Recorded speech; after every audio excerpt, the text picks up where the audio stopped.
Yo, kowe ngerti ra si Rina kae nang perumahan kae. Heeh. Ya Allah, kas tak rungok-rungokne ya padahal tak sawang ngono ketok mentereng ya Allah Gusti. Ternyata wong iki njupuk perumahan iki jek utang lho ya. Utange 20 tahun lho yo. Kok kowe ya ngerti to? Ngerti. Ngono ki apa ya? Kuat bayar yo. Sak ben sasi. Lah iya.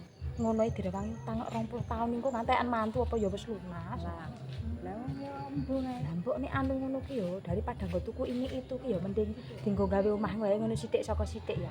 Kok pilih cicilan 20 tahun ngono kok. Gek Engko nek urung mantu ngono ki yo urung karuan lunas lho kok wis mantu.